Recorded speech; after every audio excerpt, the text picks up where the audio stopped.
Bruno is arguably one of the most important characters in Encanto. He only comes second to Mirabel herself. He is central to the movie, and without Bruno, there would be no Encanto storyline. There's something heartwarming about the story of the man who could see the future and almost lost his family forever because of his unique gift. Yeah, we all know about Bruno and his heartbreaking storyline. But what do you know about Bruno himself? I'm gonna go ahead and guess that you don't know too much, and I don't blame you. He's pretty mysterious, so it's kind of understandable that many fans may not know so much about him. But what are the things that you didn't notice about this mysterious man? Well, today I'm going to be sharing with you all the secrets that you missed about Bruno, so make sure you stick till the very end, okay? It was a nightmare! Felix! Hey, she needs to know, baby. She needs to know. Don't talk about Bruno. He would see something terrible.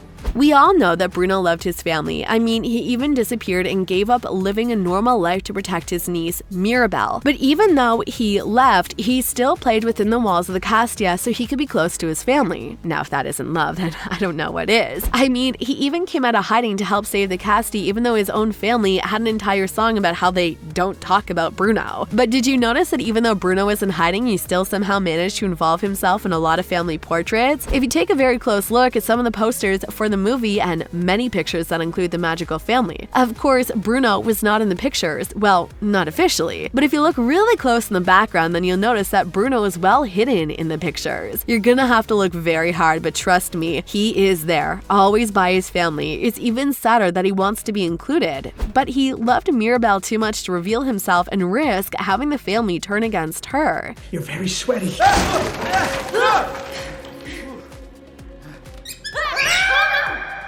Just because Bruno spent all those years hidden without speaking to any other person does not mean that he did not keep in touch with the rest of the world. In fact, not only did he keep up with the rest of the world, but it looks like he enjoyed watching some Disney movies himself. Yeah, I know this is not mentioned in the movie, but it was hinted at, and many people completely missed the reference. You see, it looks like Bruno is a fan of Frozen and he likes Elsa. I can't blame him though, because like Elsa, he was also misunderstood and had to leave his family to protect someone that he loved. In the song All of You, Bruno had some lines, and in the lines, he apologized to Peppa for messing with her head and indirectly ruining her wedding by messing with her head and making it rain. After apologizing, he encouraged her to fully embrace her powers for the first time, saying, "Let it in, let it out, let it rain, let it snow, let it go." Of course, this is about Peppa being able to control the weather, but it is also a very clear reference to Frozen, especially the part where he says, "Let it snow, let it go." Also, the "let it go" line sounds very similar to Elsa's "Let it go," so there's no way this is a coincidence. That your bro loves you so. Let it in, let it out, let it rain, let it snow, let it go. That's what I'm always saying, bro. Frozen is not the only movie that Bruno likes, because it looks like he is also a fan of the 2008 movie WALL-E. Again, this is not exactly mentioned in the movie, but there was a heavy reference in Bruno's hideout. As you know, Bruno has been in his hideout for many years before he was discovered over the years. He did his best to make the hideout feel more like home, just like many of us would do. In one of the shots we can see in the hideout, he has a plant in a boot in his shelf, and that is a very clear reference to the plant in the boot in WALL-E. One interesting thing about the plant is what it signifies. In WALL-E, the plant means that it's safe for humans to finally return home to planet Earth after being away for so long. In Encanto, we see the WALL-E plant after Bruno is discovered to be hiding in the walls and just before he's finally reunited with his family. Like the WALL-E plant, Bruno plant signifies that it's time for him to return home to his family. So in case you were wondering what exactly Bruno is up to in his many years in hiding, at least we now have an idea of how he passed the time. I just want to know if he used his gift to give himself spoilers before he saw the movie. I mean, I'm just wondering.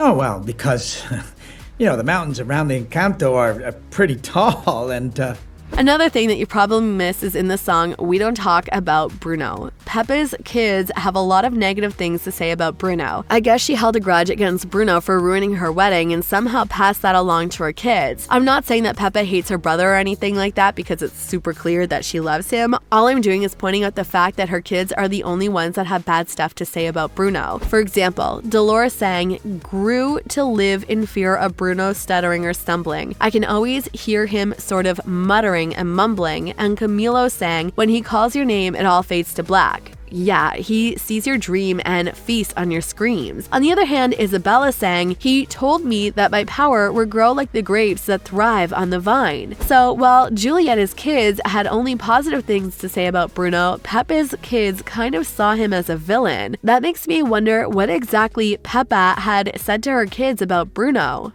We don't talk about Bruno, no, no, no. Moving on, did you notice that Bruno has a special connection to Mirabel? And no, I'm not talking about how they are the only two people that were able to save the Castia, even though that's pretty special on its own. I am also not talking about the fact that they were both considered weirdos by their families. Mirabel was considered a weirdo because she was the only magical without a power, and Bruno did have a special power, but his power was considered to be so problematic that he was considered an outcast. But that's not what I'm talking about. What I'm talking about, there are very subtle similarities you probably missed, and these similarities just make their bond even more special. One of the similarities is the color green. Bruno's color in the movie is mostly green, as we can see with his clothes and some parts of his hideout. The only other person who is associated with the color green in the movie is Mirabel. As we see in the bedroom that she was originally shared with Antonio, her clothes and even her glasses, she and Bruno share a green theme, and that kind of sets them apart from the rest of the family. An interesting thing about this color in the movie is that the color green is mostly used to portray villains and bad guys, and this makes sense because at first we thought that Bruno was going to be the villain in the story, but that was before we got to know him. Mirabel was also kind of seen as a villain by her family because they blamed her for the Castia falling apart and for them losing their powers.